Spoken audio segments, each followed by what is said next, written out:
Olá, amados de Deus. É uma alegria para nós estar aqui de novo em contato com vocês através do nosso programa, este Café e Fé. Você sabe que o nosso objetivo aqui é de anunciar, de proclamar o Evangelho de nosso Senhor Jesus Cristo, o Evangelho do Deus que se encarnou, que habitou entre gente, que se tornou homem para salvar os homens da maneira equivocada de ser homens. E por graça de Deus, Ele não só habitou entre nós, como Ele pode habitar em nós, como diz o apóstolo Paulo, Cristo em vós, a esperança da glória. Os links estão aí na tela da sua TV, youtube.com/PIBLondrina1 e facebook.com Programa Café e Fé, tudo junto. E você pode ser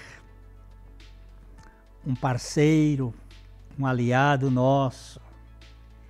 Nós contamos com a sua participação efetiva, com a sua colaboração para que esse programa ele se mantenha. Nós contamos com essa sua participação nas orações, que você colabore conosco e divulgue o nosso programa para que outras pessoas que o Senhor quiser tocar possa ouvir o Evangelho. Nós vamos a alguma palavrinha agora, uma palavra aqui, e já a gente volta.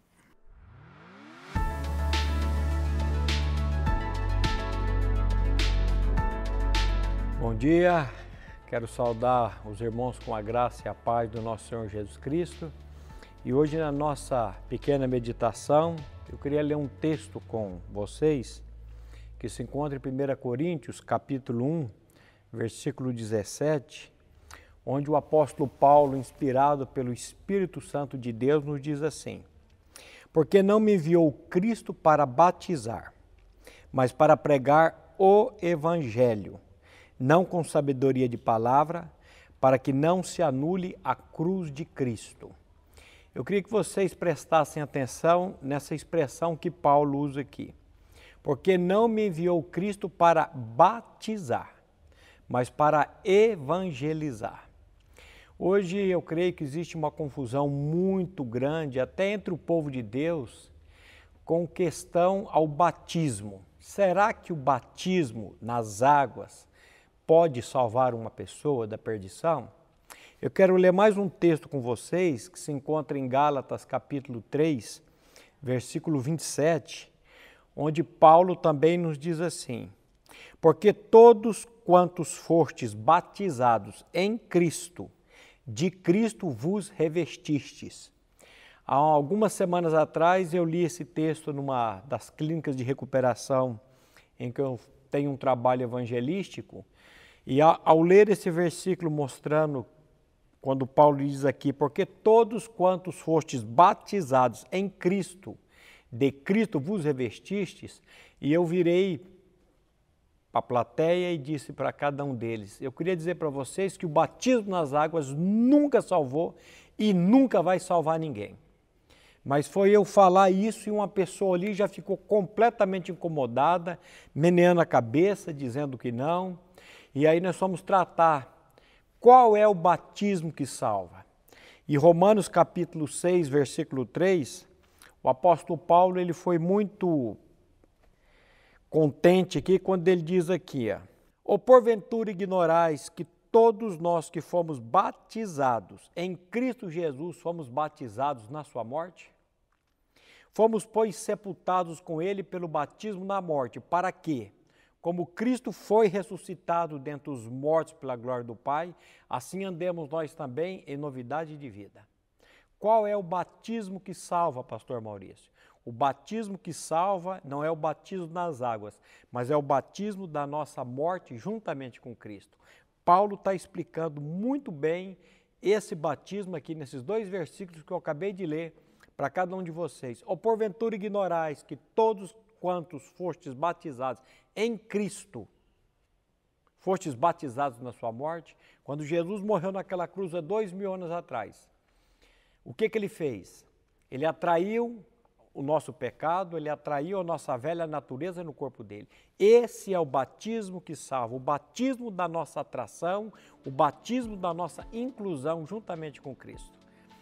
E eu queria deixar essa palavra com vocês hoje e orando e pedindo para que o Espírito Santo de Deus revele essa palavra ao coração de cada um de vocês, que o batismo que nos salva não é o batismo nas águas, mas foi o batismo de inclusão da nossa atração, morte e ressurreição juntamente com Cristo.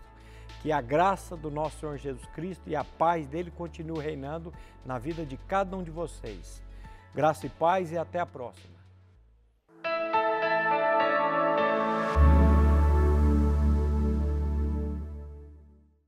Ótica Higienópolis.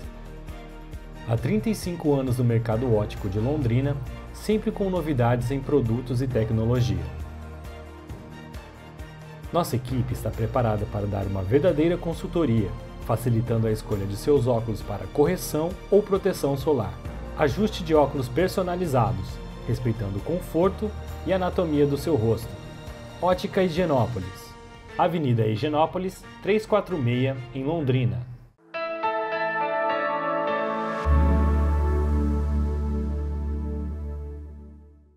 Nós temos falado aqui no programa Café e Fé sobre a salvação da alma. Salvação do espírito é uma coisa, salvação da alma é outra coisa, salvação do corpo é a terceira fase. Eu fui salvo, eu estou sendo salvo, eu serei salvo. Eu fui salvo da condenação do pecado, eu estou sendo salvo do poder do pecado, eu serei salvo da presença do pecado. Nós já falamos também que essa salvação da alma é tanto uma salvação da autoestima como da baixa estima. Essa atividade de rebaixamento. É a salvação que tem que tratar com maior precisão tanto dos montes elevados, dos cumes, dos píncaros, daqueles que se elevam, como da depressão, do vale, daqueles que se rebaixam. Já falei isso algumas vezes e não vou me cansar. O que o profeta Isaías falou, que todo vale será aterrado e nivelado todos os montes e outeiros. Tanto os rebaixados como os elevados precisam ser nivelados. Que tanto tortuoso será retificado e os lugares escabrosos serão aplanados. Esta palavra do profeta Isaías tem a ver com o Messias.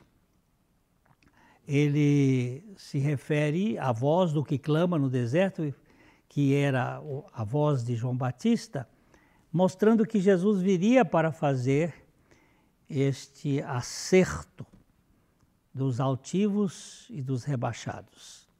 Aqui nós vemos que será preciso tanto o aterramento dos rebaixados como o nivelamento dos elevados. A Bíblia ela é muito categórica para tratar do porte elevado da alma cheia de si, que pretende dominar, governar que pretende assumir, por exemplo, a obra do Senhor, essas almas elevadas, como também é contra essa turma rasteira que fica envergonhada, que deixa de participar na sua missão evangelizadora porque sente vergonha, porque se sente menor, se sente inferiorizada, por causa do medo de ser criticada, por causa de ser descartada como gentinha, fanática, irrelevante, se esconde. Tanto uma coisa quanto outra precisa de uma salvação, de uma libertação. O Senhor fala a nós, em nosso espírito, mas fala por nós através da nossa alma. Eu preciso ser liberto na minha alma. E assim, muitas vezes nós cultivamos a timidez com medo de ser rejeitado por alguém. A vida alheia vai dominar a minha intimidade. Nós criamos impedimentos para que o Senhor fale através de nossas vidas, porque temos medo de nos expor. Este pecado da alma precisa ser erradicado por meio da obra eficiente da cruz de nosso Senhor Jesus Cristo. Isto não é algo insignificante e requer libertação. Que Deus nos liberte, tanto da altivez como da depressão. A salvação da alma tem como propósito salvar o crente, tanto do estilo snob, de gente pedante, que se acha distinta e elevada. A palavra snob significa uma pessoa sem nobreza, que quer agir como se fosse nobre. Ele não tem, mas ele se porta dessa maneira. Como também a alma encolhida, que se esconde nas sombras, com pavor de ser exposta, com pavor de que as suas fraquezas sejam vistas. Então ela se tranca. Isso é muito comum. Muito comum nós vermos nas nossas comunidades aqueles que se exibem e aqueles que se escondem. Tanto os montes altos como os vales profundos precisam da moto niveladora da cruz de Cristo. Precisam de ser nivelados para retirar isto que causa tantos males nos relacionamentos. No reino de Deus, não há lugar para cedros do Líbano. Essa é uma figura bíblica. Aquelas árvores frondosas, altas, imponentes, altivas. Tampouco há lugar para essas malícias sensitivas que se milindram com toques periféricos. A sensitiva é aquela plantinha que você toca nela e ela se fecha. Aqui a figura da botânica nos ajuda a entender que tanto as sequoias, aquelas árvores enormes que chamam a atenção de longe, precisam de cortes, quanto aqueles que se milindram com tudo, que são uma baixa estima muito grande, precisam ser tratados e libertos.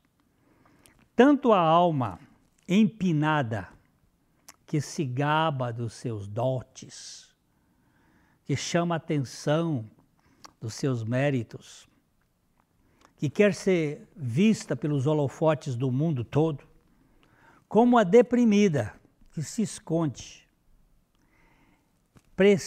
Tanto uma quanto outra precisa da obra radical e permanente da cruz de Cristo. Nós temos que ser tratados nesse processo divino de salvar a nossa alma. Nivelados os excessos, tanto para cima como para baixo, e limpando os escombros, tirando de nós tudo aquilo que nos causa males. Nós vemos o rei Davi, o salmista, por excelência, que fez vários poemas, ele clama, ele diz: volta-te, Senhor, e livra a minha alma. Salva-me por tua graça. É o Salmo 6, verso 4. Volta-te, Senhor, e livra a minha alma. A ideia aqui é que esta alma está como um passarinho numa gaiola. Ela foi presa por um alçapão, está aprisionada. A nossa alma deve ser liberta, tanto das baixarias da arrogância, quanto da baixeza da inferioridade. Os arrogantes muitas vezes têm aquela baixaria terrível de revolta, de chamar atenção e de brigar por tudo, e os rebaixados se sentirem inferiorizados, destituídos de qualquer significado. O pecado da projeção é tão perverso quanto o pecado da omissão. Nem o cume da liderança pernóstica, nem a supressão desse acanhamento complexo. Oh, meu Deus, me livra de ser o principal e me livra de ser o último, aquele que se sente nada. Vamos parar um pouquinho aqui e logo a gente volta.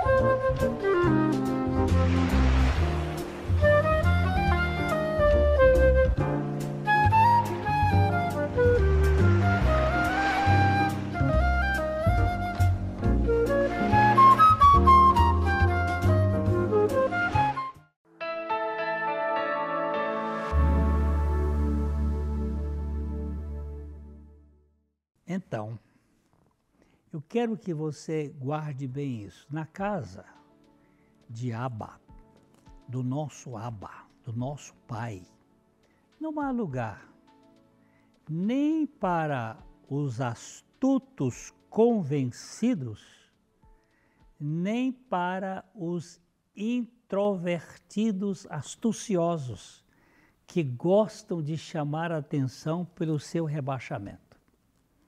Não tem lugar. Nós precisamos nos despojar dessas coisas por meio da obra de Cristo. Salva, Senhor, a nossa alma soberba, que quer ser vista, que quer andar no palco soberana, como o que some, tanto um quanto o outro precisa desaparecer. Tanto o que anda no palco elevado, como aquele que, com medo de assumir a missão, desaparece, some. Tanto um quanto o outro precisa de salvação. Salva a alma que busca se destacar a fim de ser bem aceita. Assim como a alma que se distancia com medo de ser rejeitada. Queridos, essa salvação de Deus, isso tudo é pecado que está nas nossas vidas. Tanto o veneno da cobra que diz como Deus sereis, como aquele que se esconde. A salvação da alma, tanto da saliência como da fossa. Tem muita gente que está aí querendo ser visto por tudo, então eu clamo, salva, Senhor, da minha saliência e salva-me, Senhor, da minha fossa, da minha depressão. Uma grande parte de nossa transformação nestas áreas requer fé contínua. Agir e falar quando nos sentimos inadequados requer fé em Deus, do Deus que nos salva. Então nós temos que nos expor ao Senhor, abrir o nosso coração diante do Senhor, entrar na sala do trono para conversar com Ele, para que Ele nos liberte, nos salve. Precisamos crer que Deus, quando está nos guiando a dizer e a fazer algo, Ele está nos sustentando, sejam quais foram os resultados. Nós precisamos deste Deus nos conduzindo, nos dirigindo e nós nos abrindo diante do Senhor. Precisamos aprender a ouvir a voz de Deus e a obedecê-lo pela fé, encarando todos os medos, todas as fraquezas que possamos ter dentro de nós e trazendo para fora diante do Senhor para ser, não que Ele não saiba, Ele sabe, nós é que não sabemos e nós ficamos com medo. Salva, Senhor, a minha alma. Eu clamo ao Senhor. Tem um cântico muito especial, que eu gosto dele, que diz assim: minha alma deleita-se em Cristo. Afável é Ele para mim. Viver na sua intimidade dá gozo real e sem fim.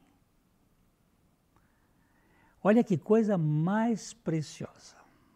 Minha alma deleita-se em Cristo. Ele é afável, Ele é manso para mim. E eu viver na sua intimidade dá gozo real e sem fim. Depois um outro verso que diz assim: por sua bondade admirável, eu vivo a fruir seu amor. E por sua presença conserva minha alma na fé com fervor. É Ele que vai nos conduzir neste relacionamento. Não, há uma outra estrofe que diz: um dia serei semelhante a Cristo, meu reto Senhor. Com Ele terei eu morada. Oh, graças ao meu Salvador. E o coro deste cântico vai dizer: muito contente estou, pois que Jesus me amou, para si me chamou, por filho tomou. Feliz, tão feliz eu sou. Meus queridos, nós estamos diante de uma realidade espiritual que requer a maior libertação. Nós precisamos conhecer um Deus que nos ama com amor eterno. Quando eu perceber este amor eterno, amor que não tem tempo de validade, amor que não pode ser consumido, que não acaba, que você nunca pode esgotá-lo. Quando eu conhecer de fato este amor, a minha alma, ela vai começar a experimentar a maior tranquilidade e ela vai ser tratada e curada na presença de Jesus Cristo. A minha alma vai ter uma cura, vai ser liberta. Então, eu diria para você que tem vivido tanto na necessidade de ser visto, tanto na necessidade de ser altivo, de ser importante, como você que tem vivido nessa depressão tão assombrosa, que há um Deus que fez uma obra perfeita ali na cruz, que morreu uma morte que não era dele, era minha, era sua, e que ressuscitou para trazer a você a esperança de não só ser salvo no seu espírito da condenação do pecado, mas também ser salvo da presença, do poder do pecado e um dia ser salvo da presença do pecado. Desse poder do pecado que mantém a sua vida enclausurada, a sua vida numa gaiola, como se fosse um passarinho que não pode voar. O Evangelho tem esta maravilhosa obra de libertação. Que o Senhor Jesus Cristo revele a você, que o Espírito Santo traga luz a você, para que você creia que a morte de Jesus foi suficiente para levar você a morrer para si mesmo, para os seus traumas. E através da sua vida, você ser curado, ser liberto de todo o histórico, ou depressivo ou altivo, onde você possa viver com menos peso, com menos angústia, com menos amargura e viver com mais esperança. Eu vou parando por aqui, mas vou esperando, orando para que o Espírito Santo revele a você a excelência do Evangelho de Jesus Cristo, para que você tenha uma vida abundante, porque Jesus disse: eu vim para que tenham vida, e vida em plenitude, vida abundante. Receba o nosso abraço e, se o Senhor permitir, estaremos de volta aqui no próximo encontro, se assim for da vontade dele. Grande abraço, de coração para coração.